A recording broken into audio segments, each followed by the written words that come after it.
Sabe quando a gente pensa em uma investigação policial, o que vem à mente? Fitas de isolamento, perícia, o mundo real, né? Mas e se uma cena de crime fosse encontrada dentro do Roblox? É, isso mesmo, o jogo. Essa história, olha, inacreditável de como uma plataforma que a gente conhece por ser para crianças acabou no centro de uma investigação criminal seríssima aqui no Brasil. Bom, para entender essa história toda, a gente precisa ir até o começo, a cena do crime. Só que nesse caso, ela não era num lugar físico, sabe? Era totalmente digital. E o que os investigadores acharam por lá foi algo que ia muito, mas muito além de um simples joguinho de criança. O que realmente deixou as autoridades de cabelo em pé não foi nem a simulação do crime em si, mas a precisão. A precisão dos detalhes era uma coisa assustadora. As cenas recriavam com uma fidelidade de arrepiar o dia a dia do Comando Vermelho, que é uma das maiores e mais violentas facções criminosas do Brasil. Ou seja, não era fantasia não, era um espelho da nossa realidade. E esse nível de detalhe é aqui que a coisa fica séria de verdade. Não era tipo uma simulação qualquer de crime. Não mesmo. Os criadores desses mundos virtuais replicaram tudo. A estética, os símbolos.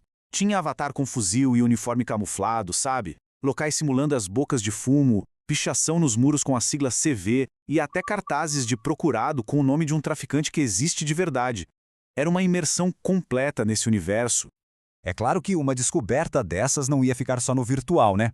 A coisa escalou, ficou séria e acionou uma resposta bem real das autoridades brasileiras. Vamos dar uma olhada em como eles reagiram a tudo isso. Então, a resposta oficial veio em duas frentes. De um lado, a gente tem a Polícia Civil do Rio de Janeiro, que abriu uma investigação criminal mais, digamos, clássica. A ideia era identificar e processar os responsáveis. Do outro lado, o Ministério Público Federal, que olhou para o quadro maior. A pergunta deles era outra. Qual a responsabilidade da plataforma Roblox nisso?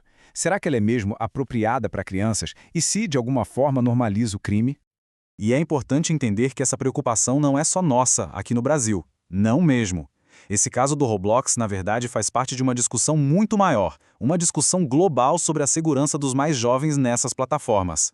Para se ter uma ideia, lá nos Países Baixos, a Autoridade de Defesa do Consumidor deles também abriu uma investigação bem parecida, ou seja, o alerta mundial.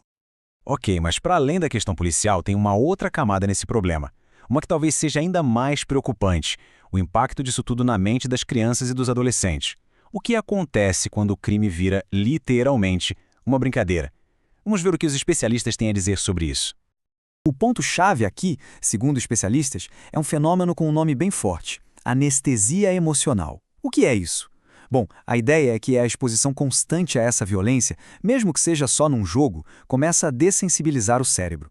Aquilo que deveria chocar, que deveria ser visto como errado, começa a se tornar normal. O perigoso vira banal. É como se a nossa bússola moral interna, sabe, começasse a falhar. Na prática, como isso funciona? O jogo acaba misturando a imagem do criminoso com coisas que são atraentes para os jovens, como poder, sucesso, autonomia, pertencer a um grupo. De repente, o crime está associado com lazer, com música, com comunidade.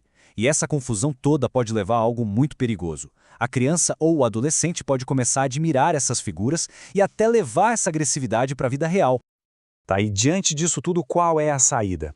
Segundo os especialistas, a resposta não é simplesmente proibir. Muitas vezes isso só aumenta a curiosidade, né? O caminho sugerido é o da presença, do diálogo. É observar o comportamento dos filhos, conversar abertamente sobre os riscos, ajudar a explicar a diferença entre o jogo e a realidade.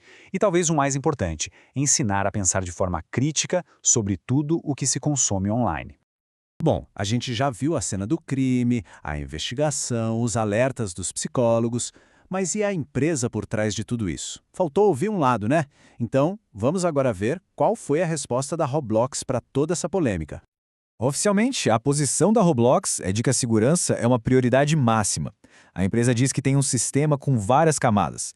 Isso inclui políticas bem rígidas contra conteúdo ilegal, uma combinação de inteligência artificial e equipes de moderadores humanos, um processo de revisão de conteúdo, ferramentas fáceis para qualquer um denunciar problemas e, segundo eles, uma colaboração próxima com a polícia aqui do Brasil. E a gente viu uma ação concreta da plataforma em janeiro, quando eles atualizaram as regras do chat, com mais restrições, como verificação de idade. A reação foi imediata.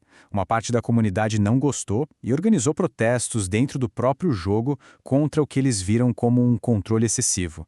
Isso joga a luz naquele dilema clássico, né? Onde termina a segurança e onde começa a liberdade de quem joga. E esse dilema, essa tensão entre liberdade e segurança, nos leva direto para o coração do problema. E não é um problema só do Roblox, é uma questão central para todo o metaverso, para todo esse futuro digital que a gente está construindo. Vamos pensar na escala disso. O Roblox não é um jogo pronto. É um universo vivo em constante construção, feito a cada segundo por milhões de pessoas. Então, a pergunta é, como é que se modera uma coisa dessas? Como se fiscaliza um mundo digital que nunca para, que se reinventa o tempo todo? É um desafio de uma complexidade, assim, gigantesca. E tudo isso nos leva à grande pergunta que fica no ar. Nesses mundos que são construídos pelos próprios usuários, no fim das contas, de quem é a responsabilidade? É da plataforma, que dá as ferramentas? É de quem cria o conteúdo? É dos pais que supervisionam ou das autoridades que regulam? A verdade é que não tem uma resposta simples. É uma teia bem complexa de responsabilidades e desembaraçar esses fios talvez seja o grande desafio da nossa era digital.